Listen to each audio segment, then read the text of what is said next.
Hello दोस्तों, welcome back to C S law tracker. आज की वीडियो में हम कवर करने वाले हैं कंपटीशन एक्ट 2002 के एक और इम्पोर्टेंट पार्ट को। ये वो सेक्शन है जो एग्जाम में तो आते ही हैं लेकिन समझने में लोग कंफ्यूज हो जाते हैं। इस वीडियो में हम डिटेल में बात करेंगे। सबसे पहले बात करेंगे कॉम्बिनेशन के बारे में जो सेक्शन 5 में डिफाइन किया गया है।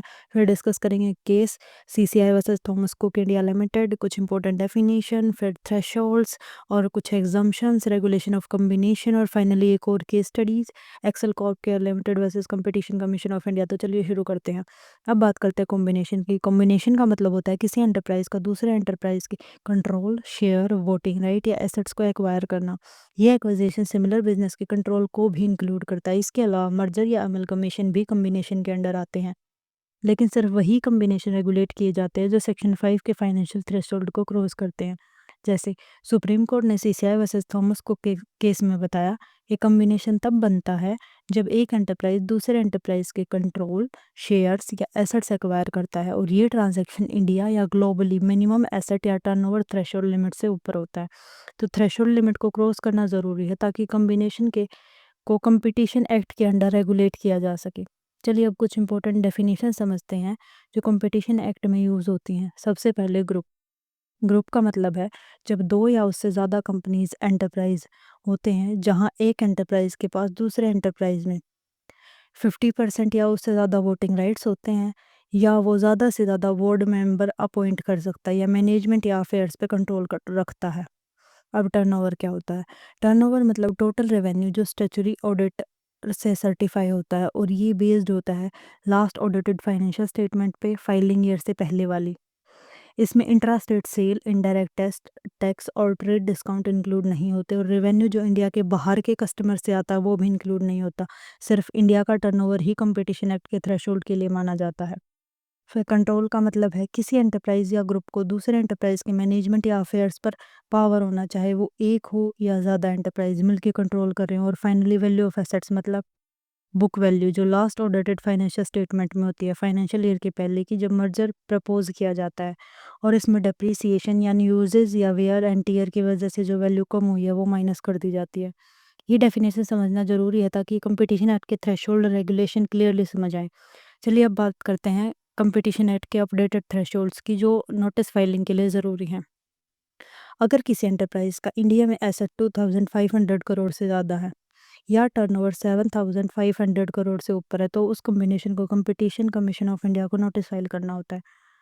ग्रुप लेवल पे देखें तो ये इंडिया में एसेट 10,000 करोड़ से ज़्यादा होनी चाहिए और टर्नओवर 30,000 करोड़ से ऊपर, तो उन्हें भी नोटिस फाइल करना ज़रूरी है।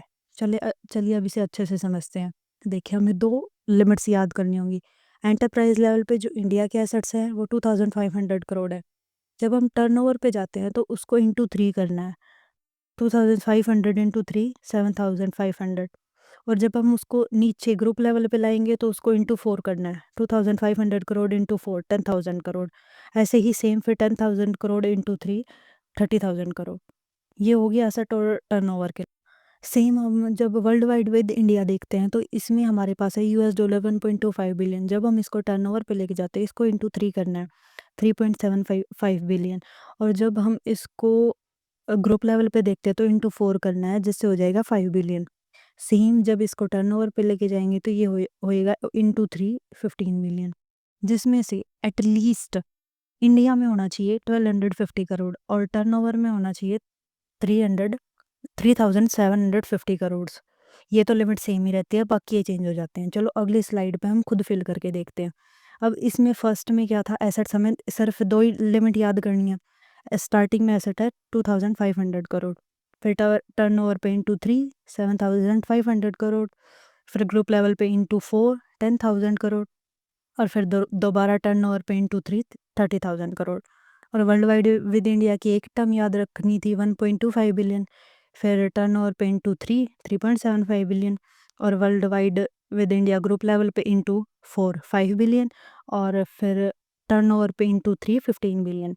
और ये लिमिट तो सेम ही रहनी है, 12,500 करोड़ नहीं 1250 करोड़, और टर्नओवर 3,750 करोड़। ये तो सेम ही रहनी है वर्ल्ड वाइड इंडिया में एसेट्स पे भी, एंटरप्राइज लेवल पे भी, और ग्रुप लेवल पे भी, और टर्नओवर पे भी। चलिए अब नेक्स्ट स्लाइड देखते हैं। अब बात करते हैं डी मिनिमस एग्जम्पशन के बारे में। ये एग्जम्पशन उन छोटी एक्विजिशन के लिए होती है जो मार्केट कंपटीशन को नुकसान नहीं पहुंचाती और जिनके लिए कंपटीशन कमीशन ऑफ इंडिया से अप्रूवल लेना ज़रूरी नहीं होता। इसका पर्पज़ है अननेसेसरी फाइलिंग और अप्रूवल से बचना, खासकर उन कॉम्बिनेशन के लिए जो छोटे टारगेट एंटरप्राइज इन्वॉल्व करती हैं। यहाँ टारगेट एंटरप्राइज की एसेट 450 करोड़ से कम होनी चाहिए और टर्नओवर 1250 करोड़ से कम होनी चाहिए, तभी एग्जम्पशन लागू होती है। इसका मतलब है अगर एक्विजिशन इतनी छोटी है कि मार्केट पे इसका असर नहीं पड़ेगा तो आपको सीसीआई से अप्रूवल लेने की ज़रूरत नहीं है। इसमें याद रखिए जो ये एसेट और टर्नओवर की लिमिट दी है ये सिर्फ टारगेट एंटरप्राइज के एसेट और टर्नओवर देखनी है हमें। सेक्शन 6 कहता है कि कोई भी पर्सन या एंटरप्राइज ऐसी कॉम्बिनेशन में नहीं जा सकता जो इंडिया के मार्केट में कंपटीशन को नुकसान पहुंचाए। ऐसा कॉम्बिनेशन अगर बनती है तो वर्ड यानी इनवैलिड मानी जाती है। कॉम्बिनेशन करने से पहले नोटिस सीसीआई को देना ज़रूरी होता है। ये नोटिस तब देना होता है जब बोर्ड ऑफ डायरेक्टर ने मर्जर या अमलगमेशन अप्रूव कर दिया हो या कोई एग्रीमेंट या डॉक्यूमेंट साइन हो गया हो कंट्रोल लेने के लिए। कॉम्बिनेशन तब तक इफेक्टिव नहीं होता जब तक सीसीआई से अप्रूवल नहीं मिलता या 150 डेज का टाइम पीरियड कंप्लीट नहीं होता, जो भी पहले हो। सीसीआई नोटिस रिसीव करने के बाद उसको अपने रूल्स के हिसाब से प्रोसेस करता है। अगर नोटिस में गलत या इनकम्प्लीट इन्फॉर्मेशन मिली तो अप्रूवल वॉइड हो सकता है और सीसीआई अपने हिसाब से ऑर्डर दे सकता है। कुछ कॉम्बिनेशन को प्रेस्क्राइब्ड क्राइटेरिया के बेसिस पर एग्जम्पशन मिल सकते हैं जिसमें नोटिस देना ज़रूरी नहीं होता।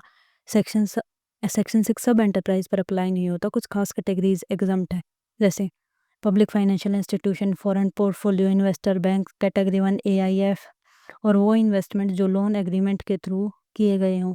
इन कैटेगरीज में आने वाले कॉम्बिनेशन पे सेक्शन 6 के रूल लागू नहीं होते।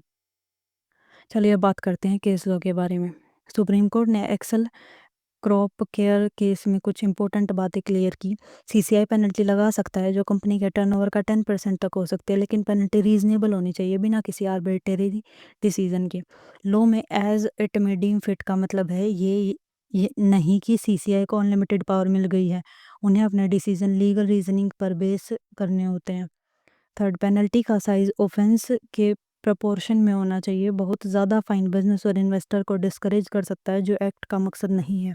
सिर्फ वही लोग जिन्हें गलत काम साबित हुए हैं उन्हीं ही उनके हिसाब से सज़ा मिलनी चाहिए। पेनल्टी कैलकुलेट करने के लिए सुप्रीम कोर्ट ने 2 स्टेप बताए हैं। फर्स्ट, रेलेवेंट टर्नओवर देखा जाता है जो ऑडिटेड फाइनेंशियल स्टेटमेंट पर बेस्ड होता है। अगर ये अवेलेबल नहीं तो सीसीआई किसी रिलायबल डाटा से एस्टिमेट कर सकता है। सेकंड, पेनल्टी का परसेंटेज डिसाइड किया जाता है जिसमें ऑफेंस की सेवरिटी, पार्टी का रोल, मिसकंडक्ट का ड्यूरेशन और दूसरों को हुआ नुकसान को कंसीडर किया जाता है। दोस्तों, आज की क्लास में हमने कंपटीशन एक्ट के इंपॉर्टेंट टॉपिक्स कवर किए हैं। कॉम्बिनेशन के कंसेप्ट, थ्रेशोल्ड, एग्जम्पशन, सेक्शन 6 के रूल्स और सुप्रीम कोर्ट के की ऑब्जर्वेशंस। आपके कन्वीनियंस के लिए मैंने इसकी प्रॉपर प्लेलिस्ट बना दी है, उसका लिंक आपको नीचे डिस्क्रिप्शन में मिल जाएगा। अगर आपको वीडियो हेल्पफुल लगी हो तो लाइक करना, शेयर करना और चैनल को सब्सक्राइब ज़रूर करना, क्योंकि ऐसे सिंप्लीफाइड लीगल कंटेंट के साथ हम मिलते रहेंगे। मिलते हैं नेक्स्ट वीडियो में, तब तक के लिए से